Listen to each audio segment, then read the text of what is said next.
What's the connection between agriculture and climate? Yeah, that's a good question, and there's a couple of ways of looking at this. One is that California agriculture is tremendously diverse as well as being tremendously productive. And you can look at the greenhouse gas emissions that have been attributed to California and the state, which the State Air Resources Board says about 6% of the total greenhouse gas emissions are coming from the farm sector itself.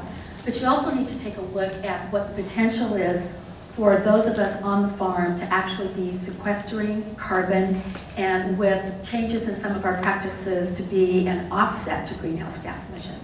But I also think it's really important that we remember that there's also tremendous peril that's presented to California agriculture with climate change. We are part of two interesting trends going on right now. One is really thinking about food security, what's happening around the world right now.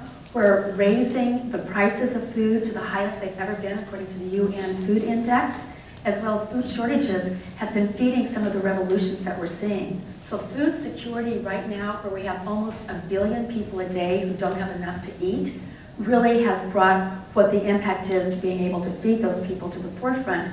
Concurrently, through great efforts at the local level, AgVision, Food Policy Council's Roots of Change, there's a renewed interest in where our food comes from, how it's produced, and who's producing it. And so the emphasis on local and regional food systems is also making us aware of how do we adapt to climate change to make sure that we can feed the world and also have robust local and regional food systems. And we'll get back to some of those. And some of those food prices are driven by extreme weather events and Exactly. Other things. Paul Martin, dairy, milk, and cream, I believe the #1 commodity in the state, about a $6–7 billion piece of the agricultural economy in California. What's the connection between animal dairy and climate change? Dairy presents a particularly provocative opportunity to assist with climate change. The manure that our cows produce can be digested, and the methane gas can be used to replace the consumption of fossil fuels. I think that is an opportunity that is not yet mature, and it is one that we are going to work very hard to try to improve the opportunities for success for alternative energy production. Other things that we can do, we've got a lot of dairy barns located throughout the San Joaquin Valley that have acres of roof area. I'd like to see solar installations on those roofs. The other thing we can do, and that we do very well in California, is we are probably the most efficient dairy industry in the world. And if you can look at the climate impacts based on the production of a gallon of milk, California leads everybody else. So the movement to the type of system that we have here in California and the improvement of and continued evolution of that kind of system of producing milk is going to provide substantial climate change benefits. Family farmers is the main bulk of our membership, and they've been farming for many generations, so they've seen all kinds of weather, and to them it is climate change truly, because climate changes. So there is a lot of skepticism in the agricultural community, and when I talk to them, I think what rings for them and what they think makes sense is energy efficiency. So I think it's always better if we can talk to them about how can we make your production system more energy efficient, and then forget that it has, you know, if we want to scientifically try to debate whether it's tied to climate or not, that I think it gets lost. So I don't spend a lot of time, and when the minute AB 32 was signed, and I was talking to my members, which are the farmers and ranchers, I just said, I'm not a climate change scientist, and neither are you. So we're not going to debate whether it exists or not. What we're going to talk about is that AB 32 exists, and we're going to figure out ways to work within that system. And I think the best thing we can do is look at our production systems and figure out ways to be more energy efficient. AB 32, of course, is California's Global Warming Solutions Act 2006. And fair to say that the agricultural industry, a lot of them opposed that law, and then now it is the law. So Jeannie Merrill, where are we now in terms of connecting sort of the agricultural industry with AB 32, which initially it was outside, and now some people want to connect those dots? Well, climate change in agriculture, I think, is becoming increasingly connected through implementation of AB 32, both through the cap and trade program that's been proposed by the state that's now somewhat in question. But the state has proposed a cap and trade program that would then provide an opportunity for agriculture to reduce its own emissions voluntarily as being a part of the carbon market. And the Air Resources Board is working with many stakeholders to sort out what that could look like. But there are other opportunities for agriculture, including the state, if it were to implement cap and trade, which again is in question, would generate revenue. And one of the things that the California Climate and Agriculture Network that I'm a part of has been working on is to say that a portion of that revenue should go for the key things that we need to assist California agriculture to remain viable when temperatures rise, water becomes more constrained, et cetera. And that's research, technical assistance for producers, and financial incentives for on-farm conservation practices that can provide both the mitigation benefits, reducing greenhouse gas emissions or sequestering carbon, as Karen spoke about, or helping agriculture adapt to very different climate conditions in the decades to come. Karen Ross, is that a good idea to connect the agricultural sector to some of the revenues that might be generated by California's cap and trade system? I do. In fact, I'm enthusiastic about that, and not just with regard to climate change, but when we look at the whole suite of ecosystem services that are provided by our farms, that there's public good that oftentimes comes from really sound management practices. So clean water can be a benefit from an adjustment in practices, helping with clean air, taking a look at biodiversity and wildlife habitat. So I think we're to a point in time where those have always been, that's for the landowner to absorb the costs of doing that, even though there's public good. And we're getting much better at being able to account for nature's capital, to be able to say, we as a society are benefiting from this, and first and foremost, the open spaces provided by this. So if we want a certain set of practices to help enhance those kinds of public goods, then it's appropriate to share the costs of that. It's still going to be footed by the farmer themselves, but it's a cost-sharing mechanism that actually got a lot of grounding in the last Farm Bill. And I think that there's tremendous opportunities for us to continue in that path. So, Gloria, do you agree that there's a lot of opportunities for your members for revenue as part of a cap and trade system in California for farmers to get a new source of revenue? I am very, when I talk with our members, when I talk to farmers and ranchers in the agricultural community, I say, don't think we're going to make any money. If we can break even, that's a good place to start. And then if we do eventually make some money, that will be great. But don't start out there, because I don't want to get expectations too high. The minute AB 32 passed in 2006, we started working on looking at production systems, agricultural production systems, and looking for those energy efficiencies, looking for those offsets. And I thought it was going to, happen really quickly. And I was way over optimistic. They're very, very complicated. It's very technically complex because you've got a biological system and you've got to measure it, and it's going to vary, and you're going to have climate change on top of it, and it's not like you're producing a widget and sticking it in a factory and you know that widget took that much energy to produce. You've got a living, breathing ecosystem and you're trying to quantify it. So it's a little bit more complex than I guess we had hoped, but if it's going to turn into an offset that PG&E or BP or a cement factory is going to use for an offset, it's got to be real, and a lot of other things too.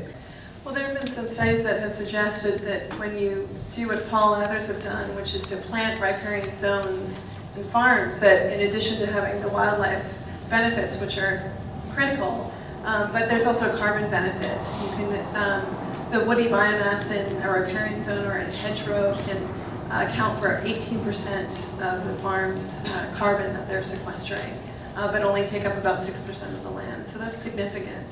I think what climate change is going to mean for California agriculture is that, fortunately, we're quite diverse. We're probably going to have to get even more diverse and creative. about crop rotations, about how we manage soil, about renewable energy production, finding other energy efficiencies, water conservation efforts, etc. And we really need the state engaged, working with producers to sort out what does a sustainable agriculture look like in California. When we think about the best way to produce food, is that we need organic food because people want it. We need grass-fed because people want it. We need natural because people want it. And we need conventional because people want that kind of food. There's a place for every type of production. What we need to encourage is for each one of those types of production to do a better job with the way they produce. And that way we'll make real gain. High unemployment, and yet organic agriculture continues to grow. Nationally, in 2010, organic food sales increased about 8%. In California, we're the #1 organic producing state in the country and have been for quite some time. We had the first organic certifying body in the country that started in the 70s, the California Certified Organic Farmers, and they're part of our coalition.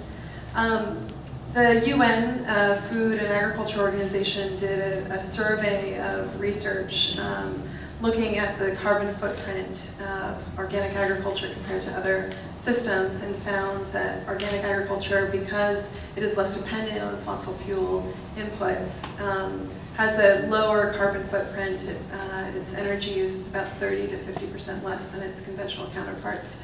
And what we think is that there are lessons to be learned from organic agriculture. There are very creative and innovative organic producers in California of all sizes and shapes, producing a vast, sort of diversity of crops and livestock products. And while many of those practices can apply in conventional systems and are being used in conventional systems as well, cover cropping, composting, manure use for soil fertility, etc. So organic agriculture should be squarely in the middle of the conversations around climate change and agriculture, and shouldn't be sort of left on the sides. It has something to say about what can happen in terms of climate change. It's about consumer choice. It's about making your own personal value judgment of how you want to farm. And remembering, going back to my opening comments, we have a world population that will be almost 10 billion people within 35 years. And so we need a lot of investment to be able to feed people around the world. And what's really exciting for me, and having been with the Obama administration, is the Feed the Future initiative, which is about the urgency of feeding those people today, but also making the investment in those countries to help them sustainably farm for themselves. And so I think there's tremendous opportunities for all of this, and to be able to meet the consumer choice for the value system that they have. My answer is very short. It doesn't make sense to me to use 40% of the nation's corn crop to produce ethanol.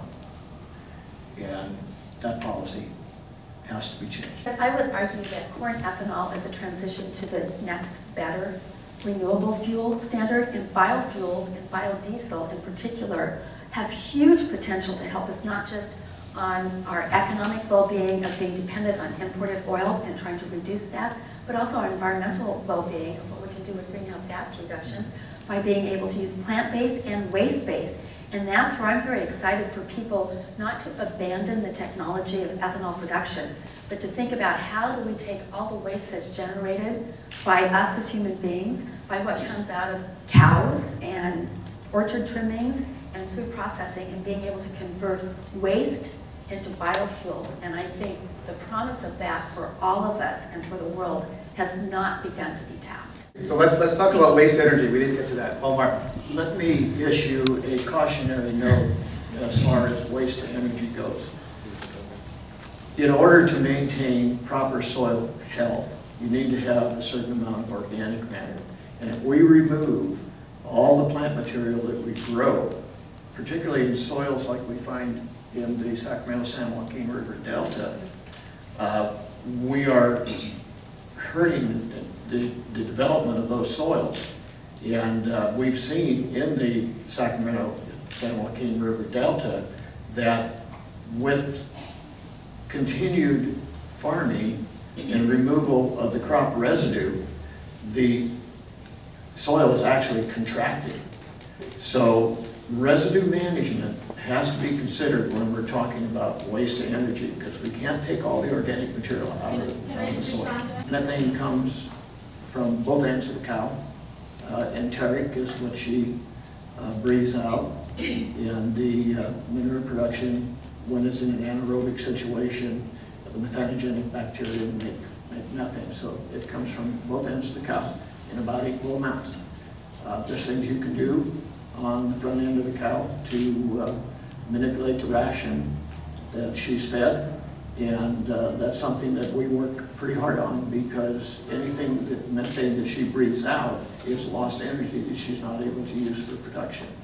Okay, from the standpoint of the methane itself, it has a global warming potential of 21 times CO2. Nitrogen oxide has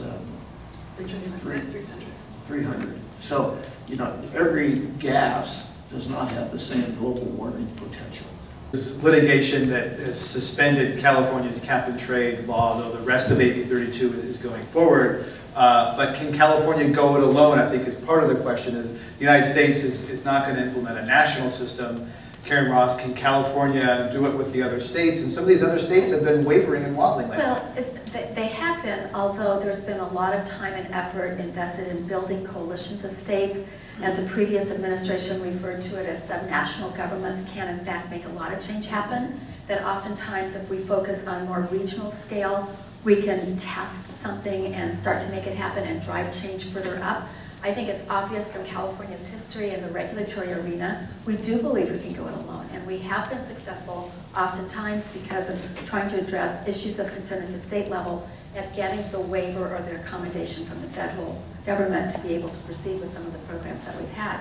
So I think at this point, Governor Brown is as committed to climate change and implementing the AB 32 requirements. There's no reason to think that it's going to change, and that it's incumbent upon us to continue to reach out to other states and other countries who are proceeding down this path to try to make those kinds of global and regional partnerships that will drive change at the national level.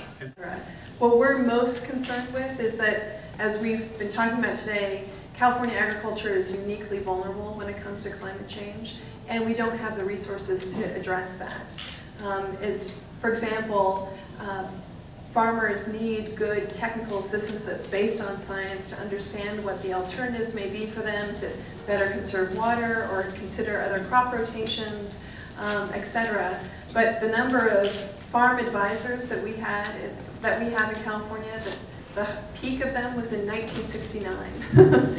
So California has done a lot on environmental policy and innovation, but really has not played a leading role in figuring out innovative agricultural policies to be able to address climate change. So what we would like to see, whether it comes to revenue through cap and trade or another source, to see investment in research and technical systems and financial incentives so that California agriculture is well positioned to deal with a very different climate 50 to 100 years from now.